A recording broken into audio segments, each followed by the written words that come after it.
તો good morning મિત્રો, હર હર મહાદેવ બધાને. કેમ છો? મજામાં ને? જો કે મજામાં જઈશો તમે. અને સવારે 8 વાગ્યા છે, હું આવી ગયો છું ગોડાઉને. જે આવીને ઓફિસ ખોલી અને હવે હું આરતી કરી લઈ, પેલા પૂજા કરી લઉં, હાર ચડાવી લઉં નવો. કેમ કે તો મિત્રો પૂજા કરીને પછી અમે નીકળી ગયા કામરેજ જવા માટે, કેમ કે કામરેજ અમારે થોડુંક કામ હતું અને ગ્રેનાઇટની ગાડી પણ આવી હતી એટલે.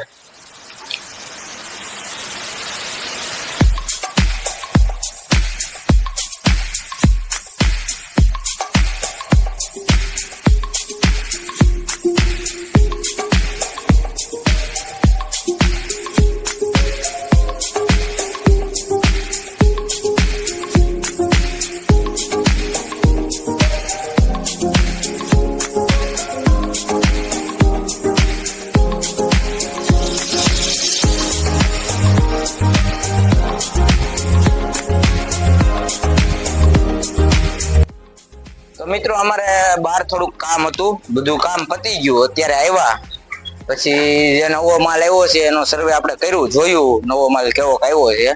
અને હવે હું આટા મારું છું. કારીગર અમારા કામ કરે છે, કેમ કે કારીગર આવ્યા નથી, હેલ્પર કામ કરે છે, આટા મારે છે આમ તેમ. માવો ખાવો છે? માવો ખાવશો ને? હા તો ખાઈ હાલો આપણે બે. ચોળો પેલા ચોળવો પડશે એને. તો ભાઈ અમે હું ને હેલ્પર અત્યારે માવો ખાઈશ, કેમ કે બીજું કઈ કામ છે જ નહીં. કા આવ શાંતિ છે ને આજ? કેમ કે આજ વિસર્જન નો ટાઈમ છે એટલે અમારા કારીગર ને ભાઈ વિસર્જન માં જવું જરૂરી હતું, એટલે ઈ ભાઈ છટકી ગયા છે. આજ રજા લઈ લીધી છે એને, ઈ લોકો વિસર્જન માં વહી ગયા છે અને અમે બે અહીંયા ગોડાઉન માં રખડીએ છીએ. તો મિત્રો બપોરના 12 વાગ્યા છે અને પછી હું નીકળી ગયો રીલ્સ બનાવવા માટે, કેમ કે અમારે પ્રમોશન ની રીલ્સ બનાવવાની હતી, સિંગ તેલ વાળાની, ખેડૂ સિંગ તેલ વાળાની. તો હું ત્યાં નીકળી ગયો જોવા માટે.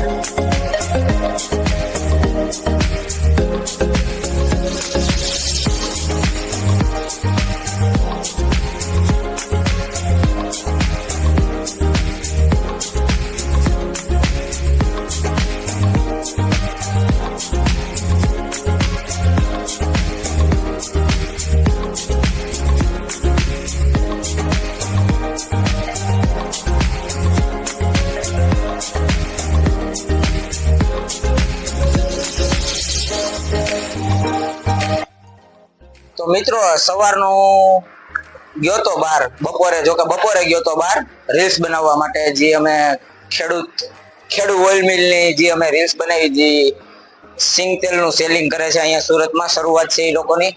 તો એની રીલ્સ બનાવવા માટે, પ્રમોશન માટે હું ગયો તો. બહુ થાકી ગયા, કેમ કે રસ્તામાં જે વિસર્જન નો દિવસ હતો એટલે વિસર્જન વાળા પણ એટલા મળતા હતા, એટલું ટ્રાફિક હતું, જામ હતું. કેમ કે સુરત એટલે ભાઈ કાંઈ ઘટે જ નહીં, તહેવારોનો રાજા. એટલે પછી એમાં થાકી ગયા અને અત્યારે હું આવી ગયો છું ગોડાઉને. આ ગોડાઉને આવીને હજી શાંતિથી બેઠો છું. તો મિત્રો થોડી વાર હું ગોડાઉને બેઠો અને પછી હું નીકળી ગયો ડાયરેક્ટ ઘરે જવા માટે, કેમ કે જમવાનું હજી બાકી હતું. એટલે તરત જ હું નીકળી ગયો ઘરે જવા માટે.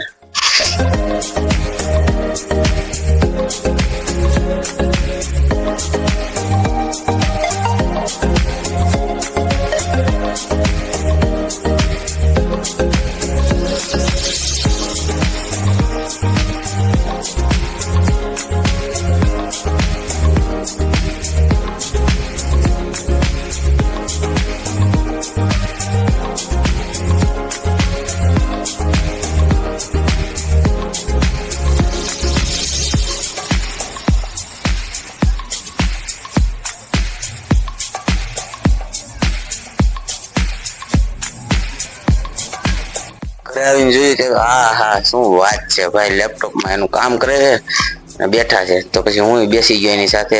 તો મિત્રો વ્લોગને અહીંયા એન્ડ કરું છું.